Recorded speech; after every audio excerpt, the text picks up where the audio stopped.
સુરતના અડાજણ વિસ્તારમાં હત્યાની ઘટના સામે આવી હતી, જેમાં મૃતકના નાના ભાઈએ પરિણીતા મહિલા સાથે અનૈતિક સંબંધ હતા.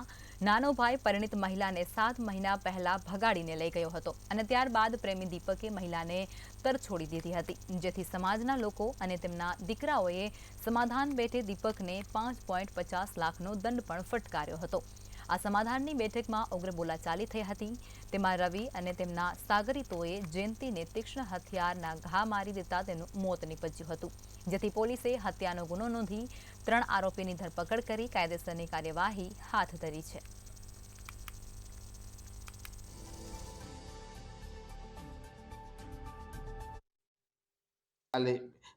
બનાવ બન્યો એના એક દિવસ પહેલા આ લોકોએ સમાજ માટે એસએમસી આવાસ પાસે ભેગા થયેલા અને અચાનક આ કામના આરોપીઓ ત્યાં આવેલા અને એ લોકોને સમાધાન ના કરી અને આ કામે જે મરણ ગનાર છે જયંતિભાઈ એને ઉપાડી અને રિક્ષામાં નાખીને એને જહાંગીરપુરા બાજુ લઈ ગયેલા હતા અને ત્યાંથી એને મારી અને પાછા ફરીથી ત્યાં નાખી ગયેલા. એ દરમિયાન એમને વધારે મૂળ માર વાગેલો હોય અને બીજી ઈજા થઈ, જેથી એનું મરણ ગયેલ છે. એટલે ખૂનનો ગુનો દાખલ કરવામાં આવેલ છે અને આ ગુનામાં કુલ 4 આરોપી છે એફઆઈઆરમાં, એમાં 3 આરોપી અટક કરવામાં આવેલ છે.